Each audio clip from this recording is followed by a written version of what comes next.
And this time I'd like to acknowledge that we meet on the traditional land of Treaty 6 territory in the Métis homeland, and acknowledge all the diverse Indigenous peoples whose ancestors' footsteps have marked this territory for centuries, such as the Cree, Dene, Saulteaux, Nakota, Blackfoot, Nakota Iska, as well as Métis and Inuit, and now settlers from around the world. We'll start with a roll call. Councillor Principe. Councillor Morgan. Good afternoon. Good afternoon. Councillor Jans. Good afternoon. Good afternoon. Oh, and Councillor Principe just mentioned they would be a few minutes late. That's why. Yes, so just to clarify that. Councillor Rutherford. Good afternoon. Good afternoon. Councillor Clark. Good afternoon. Good afternoon. Councillor Tang. Good afternoon. Good afternoon. Councillor Parmar. Good afternoon. Good afternoon. Councillor Paquette. Good afternoon. Good afternoon. Councillor Salvador. Good afternoon. Good afternoon. Councillor Stevenson. Councillor Elliott. Hello. Hello. And Councillor Wright. Good afternoon. Good afternoon. Wonderful. Next, before we consider today's agenda, I will ask all members of council present if they have any pecuniary or conflicts of interest to declare regarding any of the items to be discussed. A pecuniary interest exists when an item can monetarily affect a member of council, their employer, or family member. A conflict of interest exists when an item could affect a private interest of a member of council, their employer, or family member. Do any members of council have a pecuniary or conflict of interest to declare? Hearing no declared pecuniary or conflicts of interest, we will move to the adoption of the agenda. Councillor Tang? I move that we adopt today's agenda. Thank you. Since it's a committee, we don't need any seconders. And this is a little different committee that it's technically a committee of one, but everyone here is a member and then can vote. So anyone that is present is able to vote. So please vote on adoption of the agenda. Yeah.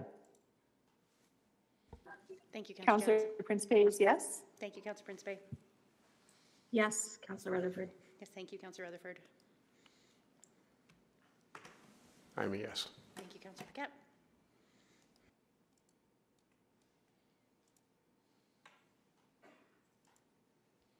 We have all the votes. Thank you. Please display the vote. And that is carried 12-0. Fantastic. There are no minutes to approve. I do not have any protocol items that I'm aware of. Selection of items for debate, I'll just select item 3.1 since it's our only item on the agenda. Therefore, there's nothing to vote on as everything's been selected for debate. There's no request to speak, no request for time specific on the agenda because we only have the one item. So, without further ado, we will go to the presentation on item 3.1. Thank you again. Good afternoon. We're here today to complete your combined training session and decision-making process on approving the 2026 Municipal Emergency Plan. I'm joining you today as both the City Manager and the Director of Emergency Management.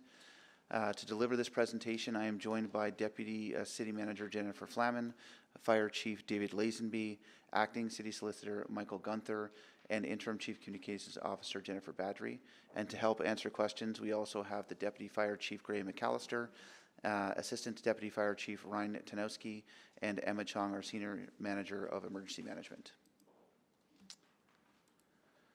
To focus our discussion on what can be a very large and unwieldy topic, we've set three objectives for the conversation today.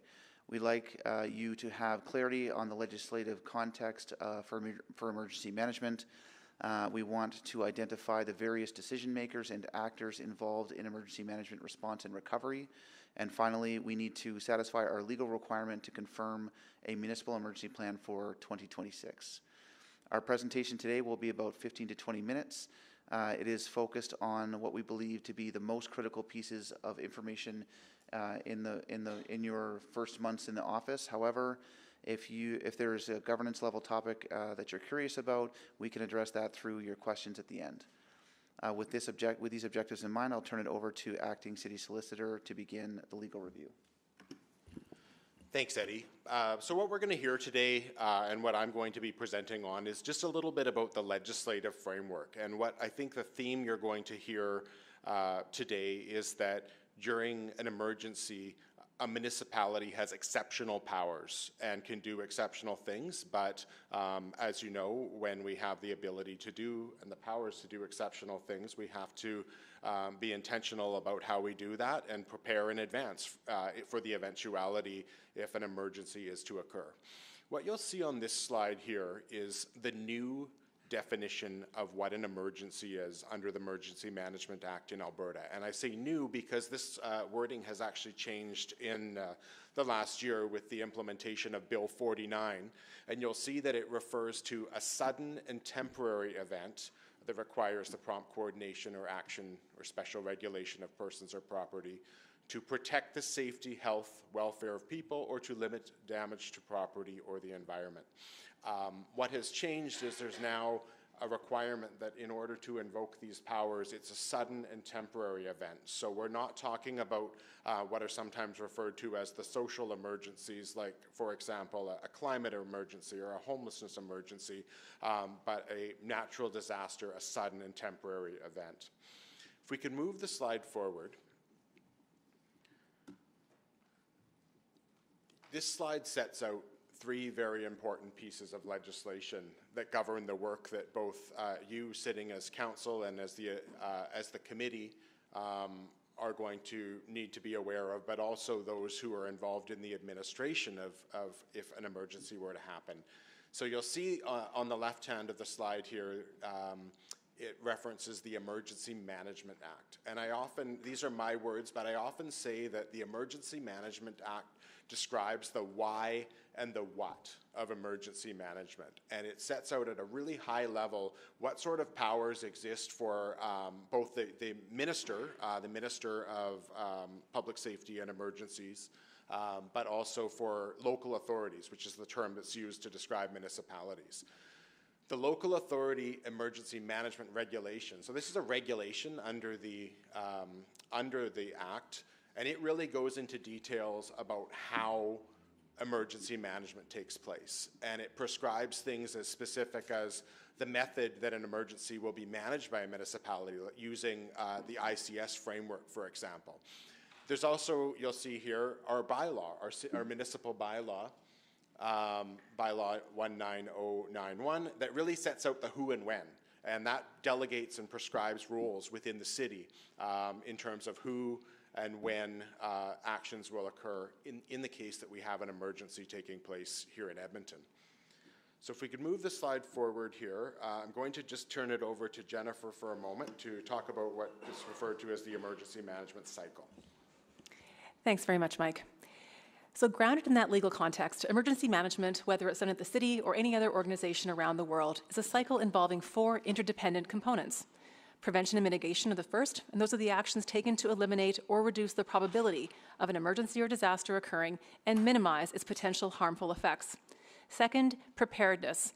These are the activities undertaken before an emergency to develop the essential plans, training, and operational capacity necessary to mount an effective response when needed. Third, response.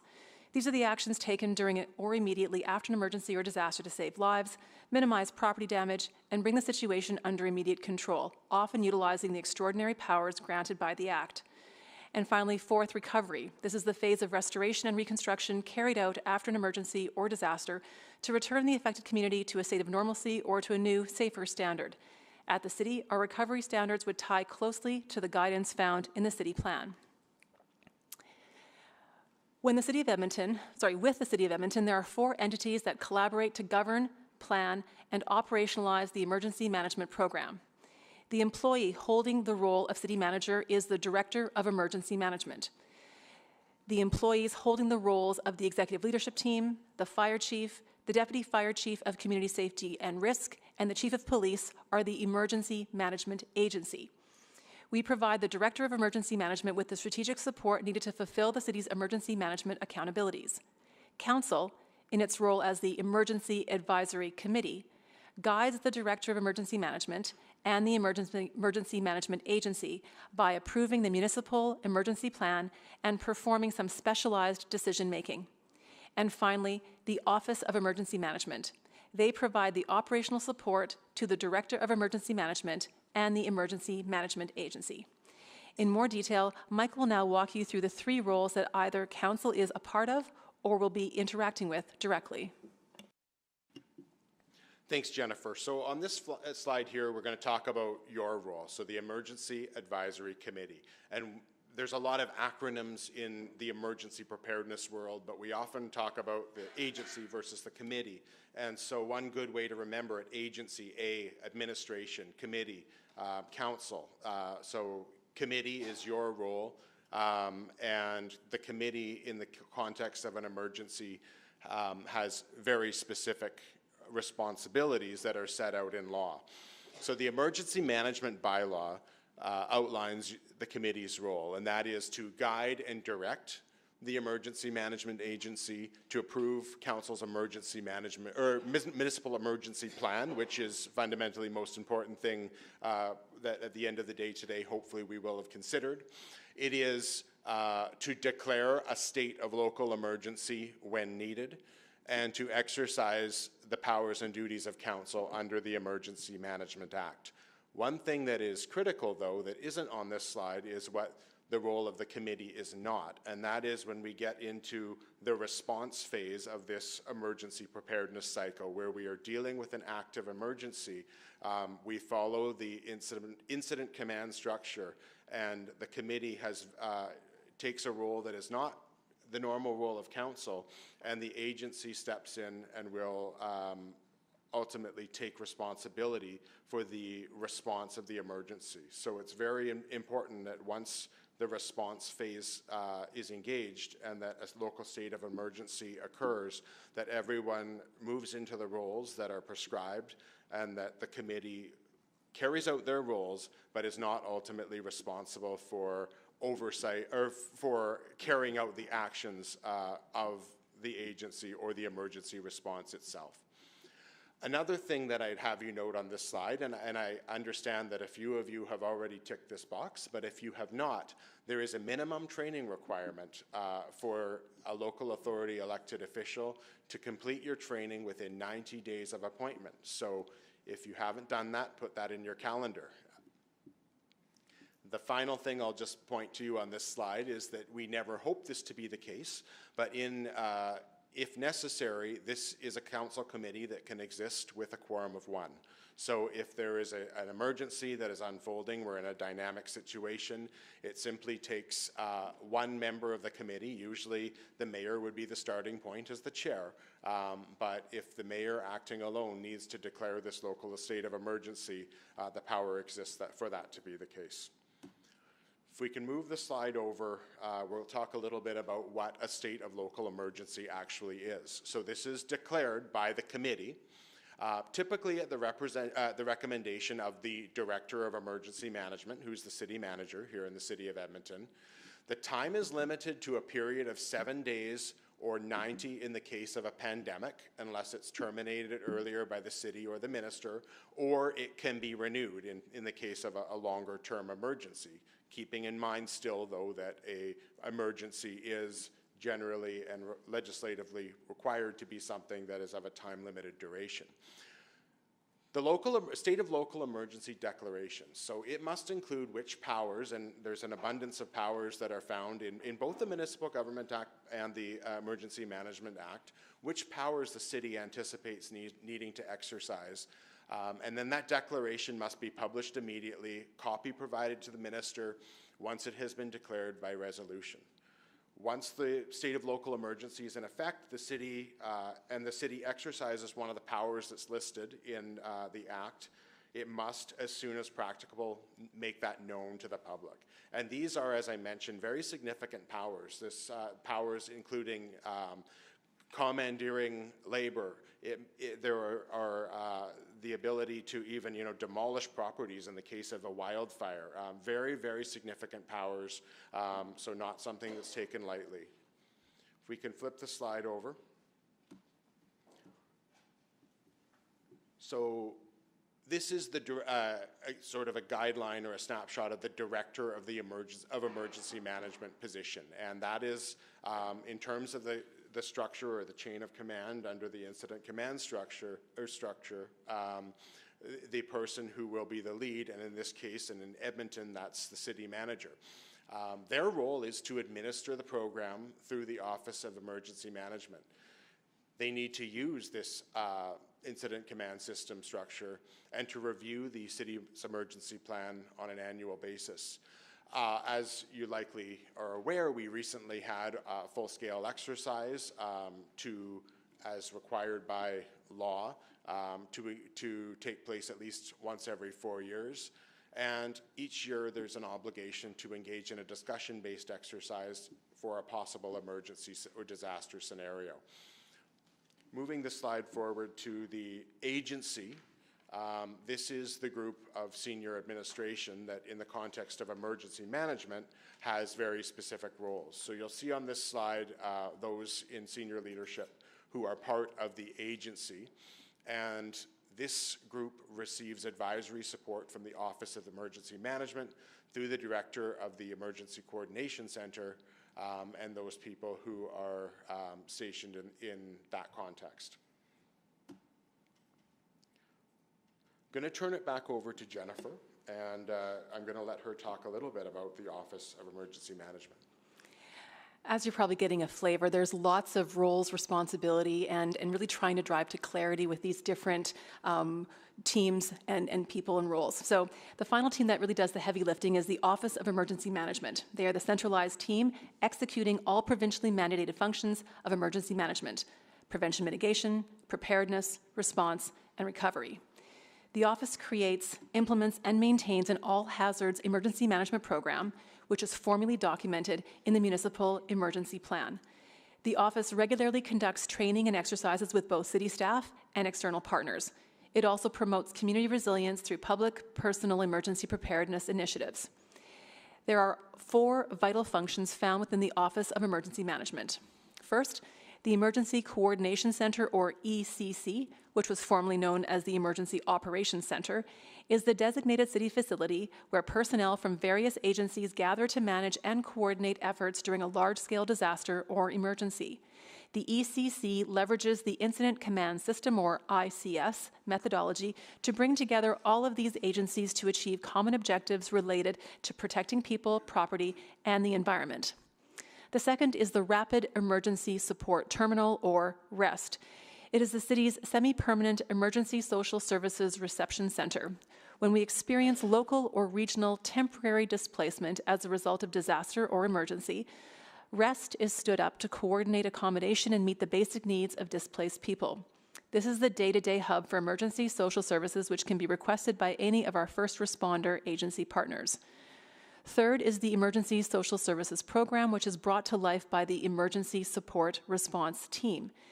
The core team responds to around 65 local displacements per year at the request of the first responders. However, in extreme circumstances, there are more than 900 City of Edmonton employees who have been trained to do this function in partnership with the Canadian Red Cross at the REST or another reception center. And finally, the standards and integration of the corporation's Business Continuity Program, or BCP, efforts are organized through the Office of Emergency Management. They work with branches across the corporation to ensure that robust plans are in place to respond to disruptions to employees, facilities, and technology systems. With that, I'll turn it over to Chief Lazenby. Thanks, Jen. Although the Office of Emergency Management is an operational unit within Edmonton Fire and Rescue Services, its success or its challenges is not ours alone. The entire emergency management program only comes to life because of the willingness, dedication, and expertise of our city partners, organisations throughout Edmonton, and the community. We have strong systems in place that allow us to weather most situations. Among other teams, fire, police, EMS, social development, parks and roads, Edmonton Transit, and community standards all collaborate to serve the public in their respective disciplines. Behind the scenes, essential teams like finance, procurement, and communications enable them to do their best work. It takes a lot to challenge our systems. Our standard operating procedures are strong. They work 99% of the time. But we're here today to talk about the 1%. those infrequent resource-intensive incidents. We monitor 23 specific hazard types in this region. We know that when a major event hits, whether it's a natural disaster or a complex risk involving human behaviour, the usual modes of operation are insufficient. That's where the emergency management programme steps in to address the added complexity. Our agencies need to collaborate in different ways to provide safety, food, shelter, evacuations, search and rescue, communications, and the full range of response and recovery activities. Drawing on agencies that we've trained to work with using the incident command system, they can rapidly expand and contract to address what is needed until the issue is resolved. While response work continues in the field, the emergency management programme concentrates on giving their colleagues the highest order of systems coordination needed so that they can continue to do their essential work. Strong relationships are the foundation that allows us to execute and activate the extensive all-hazard planning. We rely on collaboration to meet both the needs of our large community and the stringent legal requirements provided by the Government of Alberta, particularly those updated through Bill 49. We cannot achieve success without the teams highlighted on this slide. Together we transform the municipal emergency plan from a document into a coordinated, effective action when our residents need us most. Next slide, please. The municipal emergency plan is our roadmap. For transparency, we made the decision to make this a public document because our residents deserve to see how we prepare. It provides our leadership teams, the Emergency Advisory Committee, the Emergency Management Agency, and the Director of Emergency Management with the high-level strategy needed to manage major incidents. Regarding Bill 49, we worked with our Alberta Emergency Management field officers to ensure we aren't just meeting the legislative requirements, but fully understanding them. Now, we do have specific tactical plans that remain confidential, and that is not for secrecy, it's for operational security. We share what we can, but we must protect the details that keep our response effective. Technically, the province reviews the programme once a year, but in reality, we don't wait for an annual review. We're in regular contact with the province, sharing information in real time to ensure this programme works. Next slide, please. The Emergency Coordination Centre maintains a consistent level of operational readiness to activate the municipal emergency plan. You'll typically see us increase the level of activation to support high-profile events such as the New Year's Eve fireworks show. The decision to bring in more people to staff the Emergency Coordination Centre is based on multi-agency risk assessment and planning discussions. Activation for scheduled events serves multiple purposes. We provide support for the event in question. We monitor the system through the entire community when first responder teams are temporarily changing their deployment practices to respond to a higher area of demand. And finally, we have the opportunity to train and build our interagency relationships in a comparatively lower stress environment. We can also increase the level of activation reactively as and when we are made aware of emerging issues. Our emergency management officers are part of a 24/7 duty officer rotation.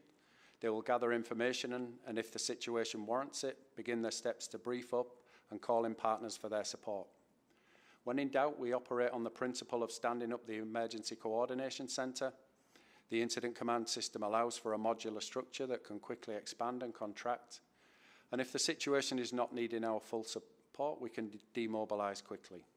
Next slide, please.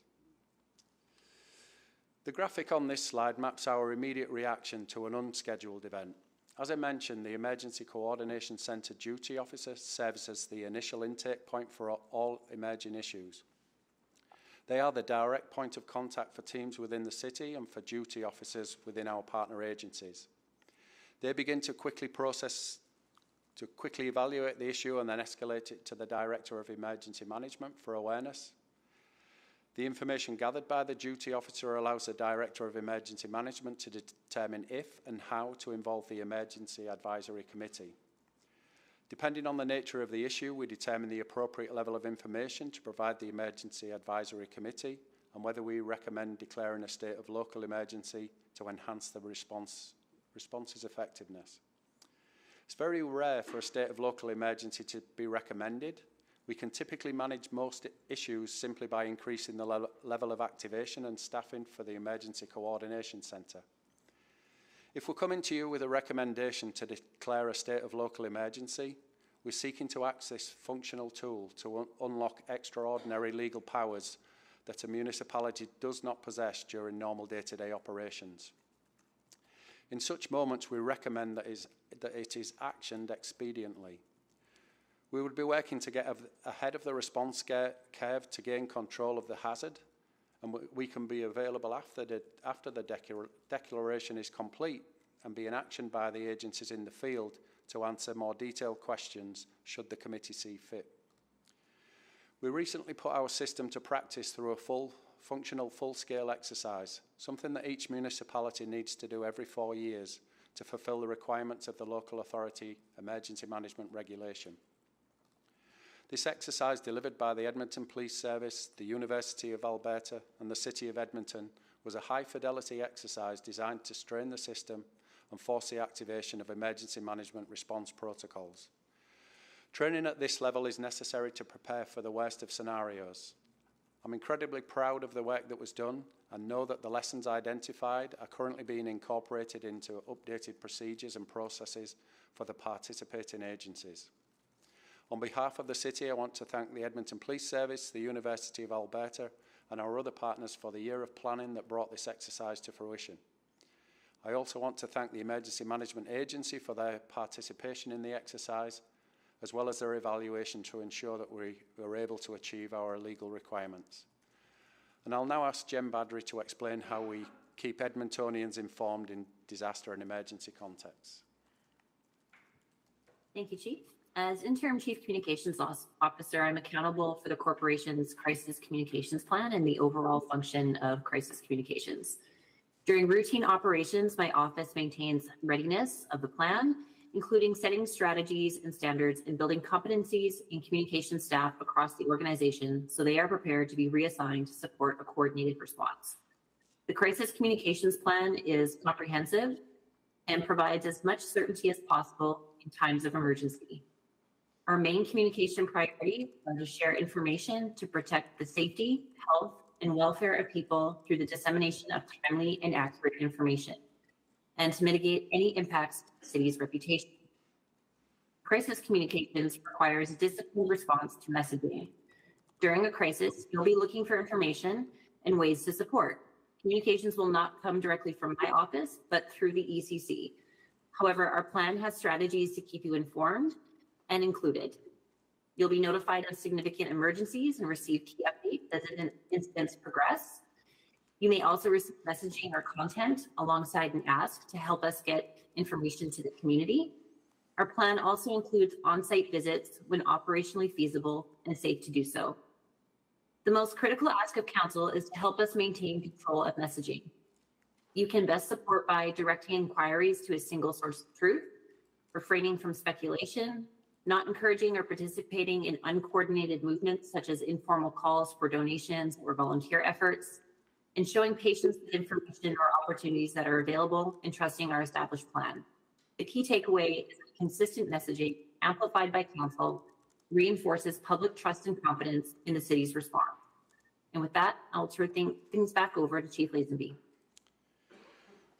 Thanks, Jen. To understand why this programme matters, let me take you back to a specific day, May the 6th, 2025, to give you an example of how we've seen emergency management occur in this city.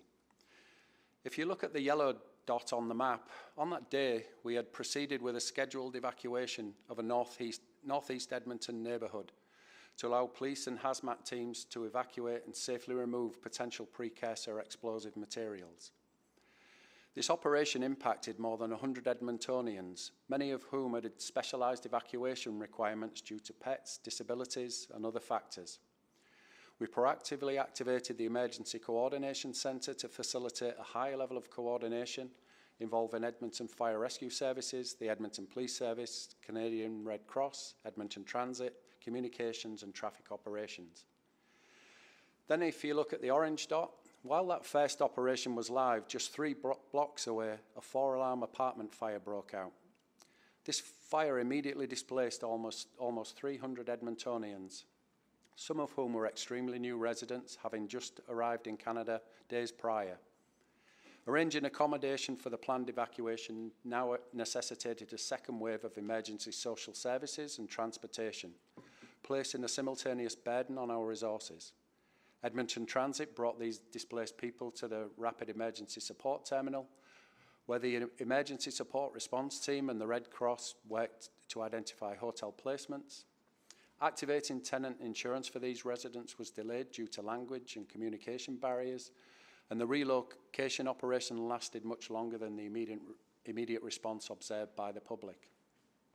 Finally, we monitored and were responding to a significant peat fire that afternoon in West Edmonton. Wildland urban interfaces like these are one of our biggest hazards as a municipality, and a space where we are building capacity through strategy development and regular training. The Office of Emergency Management was prepared to issue an evacuation alert had fire operations not been able to contain the fire as well as they did. This example clearly illustrates that a big city like ours can experience and manage compounding emergencies. It proves the necessity of a higher level of systems coordination to augment and integrate the efforts of our frontline first responder groups. While just one of these incidents would stretch many municipal systems, I was incredibly proud to say our people and systems managed all of them without hesitation. And I'll now pass it over to Eddie. Thanks, Chief. With that information, I'd like to reflect back on our objectives, which I believe we've achieved. As part of the output from this meeting, I'm recommending the approval of the 2026 Municipal Emergency Plan. And thank you for your time today, and we're happy to answer any questions you might have.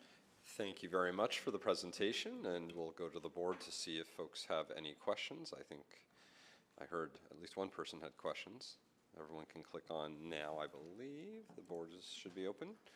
Councillor Elliott, please go ahead. Hi, thank you. I appreciate the presentation. I just want to get some clarity on, I think it's page 8 of the presentation.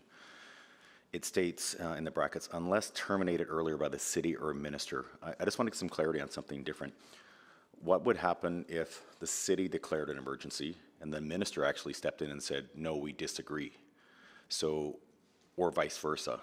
What is the protocol, or has that ever occurred in the past? Yeah, so I don't believe it's ever occurred in the past, but the minister can intervene and override and there's also powers for the minister now to take on, or the province to take on responsibility for an emergency if it expands beyond the borders of the city, or if it's of a magnitude that would be the case. So certainly possible that the minister could intervene, and that would overtake any decision made at our level. Thank you. So if the minister declared an emergency, would the minister then have the ability to direct resources within the city of Edmonton? Legislatively, yes. Practically speaking, it would be an exceptional circumstance. Okay, thank you for that. Thank you. Councillor Morgan? Yeah, I was just noticing we're at a consistent state of level 1 preparedness, I guess. Wondering, and then it sounds like we do 2 to 3s for fireworks and big events in the city. Do we ever do drills, or have we tested this 3-4 stage plan? As was mentioned in the presentation, we do exercise annually. We did a large-scale activation exercise at the University of Alberta just this past month, and that tested all systems fully. In addition to that, we've run multiple tabletop exercises through the course of the year and every year. So every 4 years, each municipality has to run a full-scale exercise, as we did. But on top of that, we run multiple tabletop exercises that are a lot less resource intensive, but still allow you to kind of play through scenarios and understand one another's procedures, resources, to raise awareness across agencies. So, for example, this year we did a hazmat incident involving, kind of the freight that runs through the city. We've also run 2 wildfire exercises as well through those means. Amazing. Do you include council in that those drills? We hadn't Certainly not in the tabletop ones. In terms of the University of Alberta one, we activated and notified as would happen if it were a real incident. Yeah. Cool, thanks. Thank you, Councillor Tang. Sorry, just on that last one, we were notified, but, and that's it. Right, okay. Because I think I saw the notification, and I wonder if there's, anyways, more to come. On that, what I would say is it was for awareness in the sense of, and that in reality is how it may well play out. Okay. In the moment, as you can imagine, it's a rapidly evolving situation. And again, for that situational awareness, it's please know this incident is unfolding as we speak. Yeah. And so that you are aware as maybe social media feeds, if it was a real incident, would kind of start playing out. Because we have talked about sort of a large-scale simulation involving council and all the players, but so that was it for this year, right? Yes. Okay. Thank you. I just want to check on the impetus for the change in Bill 49. So just so I'm clear, would this mean that the city's declaration of a housing emergency, for example, last year, would not be able to happen because it would not fulfill the definition of sudden and temporary event? So that's a good question. In terms of Bill 49, what it does is if you're the implications would be that you would not be able to use the extraordinary powers found under the Emergency Management Act or the legislation or regulations under that for purposes of an emergency that doesn't fit the definition. So that's not to say you couldn't make a declaration in that manner of a social emergency of whatever type, but you wouldn't have the enhanced powers that are offered under the Act. Gotcha. And then the bill also triggers some increased costs, which we did approve in the budget, but just so I'm clear though, it was for the 6 additional FTE so that we can permanently, I guess, keep the center activated at all times. Is that correct? It goes way beyond that, I would say. We as a city, our program has been held together by the people who are currently in place. And it's not sustainable in the long term. I think, for those of you who've been on council a number of years now, you know that we've been very active through, hosting evacuations and, other situations as well, both locally and kind of regionally and beyond. And, I'm proud and also embarrassed because our people have been working extraordinary hours to keep all of the systems running.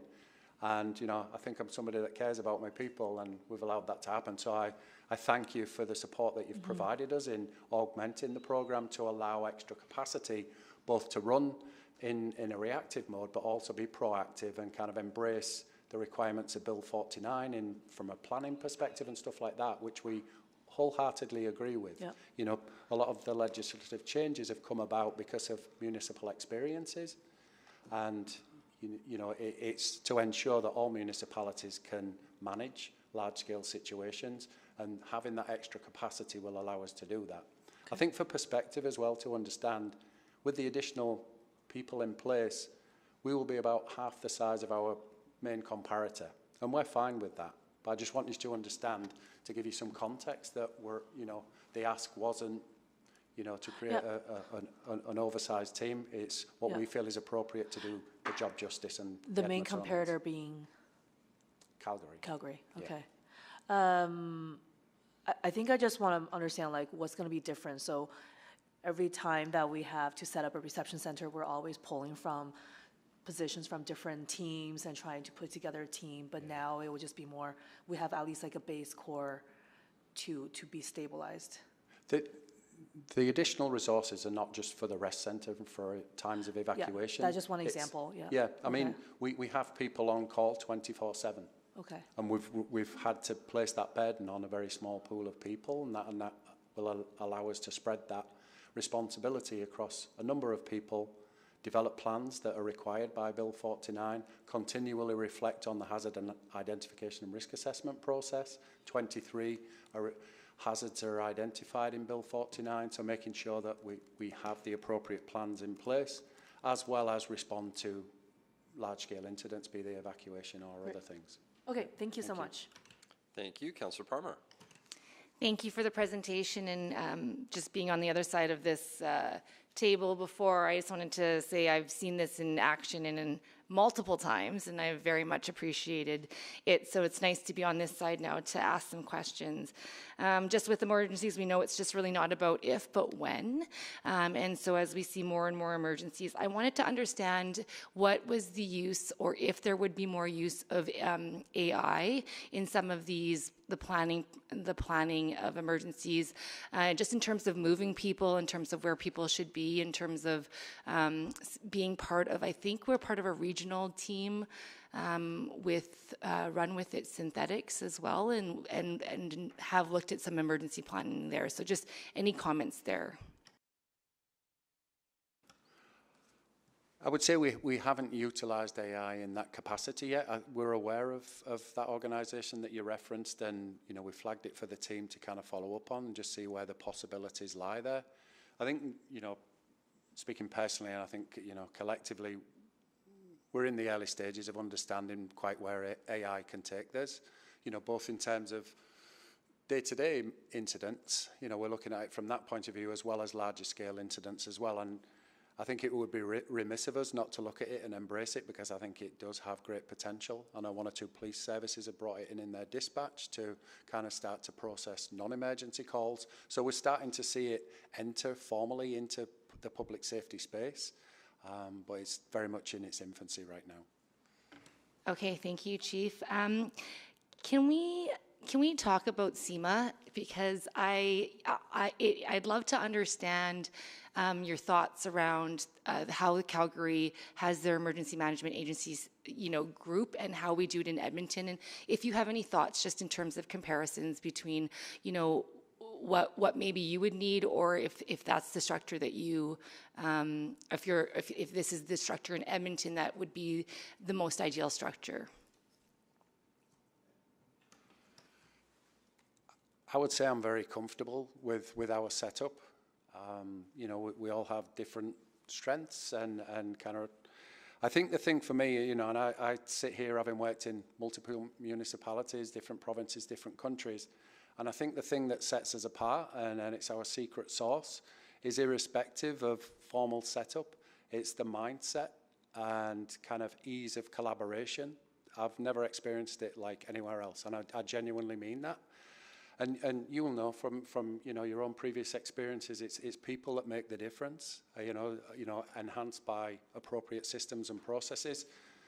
And when we come around the table, everybody has one goal in mind. There's no silos. There's no kind of what's in it for my area or over another. It's what do we all need to do in order to resolve this situation, and that really sets us apart. I think the other thing that we're really very good at and helps us is, because we do activate the ECC regularly, it builds relationships.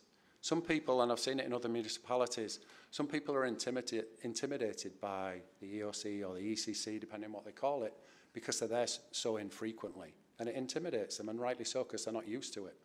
Because we do get together so often, the relationships are built, the understandings are built, the awareness of one another's strengths and resources, the awareness is there. So in times where the pressure is on, we step up and we deliver. And I think we can demonstrate that over the last few years. And you've seen it from as a partner agency.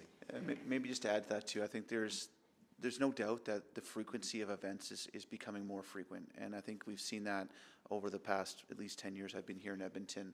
Our program is building, and with changes in legislation, there's more requirements for us to be more active in that space, and we have some older resources from an infrastructure perspective that we know we need to attend to. So the growth of the program is incrementally growing, and we're using that to activate where we need to be in the future. But certainly the infrastructure conversations is something that we're mapping out in that next 4 year, and what does it mean to have an ECC that's capable of dealing with the increased volume of events, but also the size and scale. So we'll be working through that program. This is one step in the generation that we get 6 more FTEs that help us, draft up the program objectives that we need to have, but also allows us to look at the future and how we can actively pursue a better program. Thank you. Thank you. Councillor Elliott? Yeah, thank you. I just neglected to mention, just wanted to say thanks to the chief and staff for preparing these, because the logistics behind one of these events is massive. So my hat's off, and I just want to say to Mr. Chanowski back there as well, thank you, my friend. Just on a side note, in the after action report, I'm making the assumption it's been completed from the May event. Is anything arose that stood out that provided like something that was missing or wasn't taken into consideration? I'm just taking a guess, like maybe like the cell phone towers became overloaded and you lost the ability to use cell phones, anything like that. Anything stood out in the after action report? Do you mean in relation to the police-led event, that one for May the 6th? Yeah, yes, sir. Yeah. Yeah, you know, the resources, ultimately because of the number of events that were going on, you know, resources were something that we were keeping an eye on. I think, you know, just getting prompted here, the complexity of language, making sure that, you know, agencies could understand one another. But to the best of my knowledge, I don't think there was too much. Somebody's prompting me here.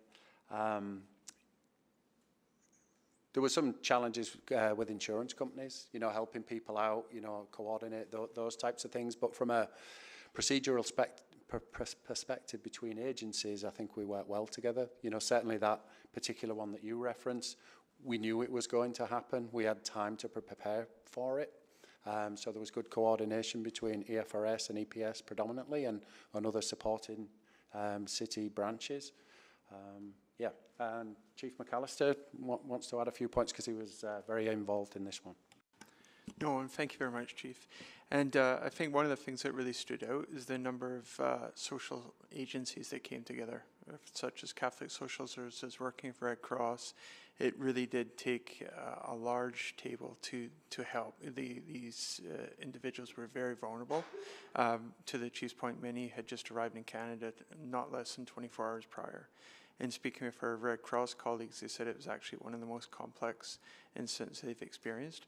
So one of the lessons we took away, because it was really a recovery-based event once the fire was out, it was really, you know, how do we harness the power of what's in the community? Because people wanted to make donations, all those other pieces, and just to do a better job of, if we could, to coordinate all the different agencies working together as well. So, Thank you for that. I appreciate it.